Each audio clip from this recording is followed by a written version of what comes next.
Dans beaucoup de communautés, y compris la communauté africaine, la préparation au mariage n'existe quasiment pas.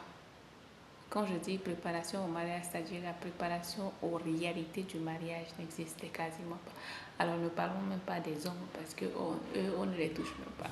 La préparation de la femme au mariage, en réalité, n'existe pas. C'est-à-dire ce qui t'attend réellement dans le mariage, là, on ne va jamais te le dire. On ne va jamais en parler. On sera en train de parler de ton sacrifice à toi, de comment est-ce que tu dois encaisser, de comment est-ce que tu dois supporter, de comment est-ce que tu dois fermer les yeux, de comment est-ce que tu dois accepter sans broncher. Parce qu'on te dira que c'est ça le devoir de la femme. On te dira que c'est ça le rôle de la femme. Et c'est ce qui fait que beaucoup de choses ont été normalisées. Ce qui fait que la souffrance, la mort ont été normalisées. Une femme qui meurt, c'est aussi banal que la perte d'un enfant, par exemple. C'est pas banal en vrai, mais c'est comme ça que c'est banalisé. On dit que tu dois être forte. On ne te laisse même pas le temps d'exprimer quoi que ce soit. On ne te laisse même pas le temps de pouvoir parler de quoi que ce soit.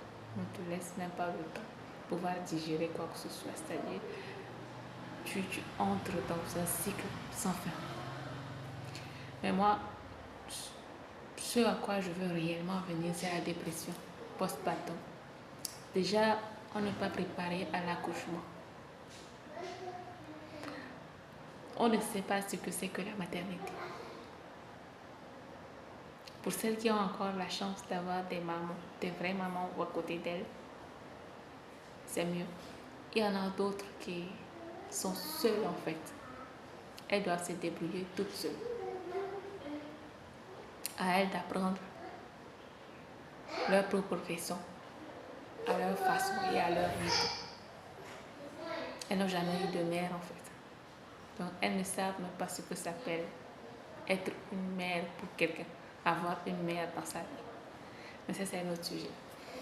Alors, ce que je veux dire par là, c'est que apprenez tout à poser des limites. C'est très important. Ce qu'on ne vous a pas appris à vous, apprenez-le à vos filles. Dès le bas âge, apprenez-leur à poser des limites. Parce que c'est le manque de limites qui fait que la femme encaisse tellement que son cerveau vrille en fait. Apprenez à vos filles à prendre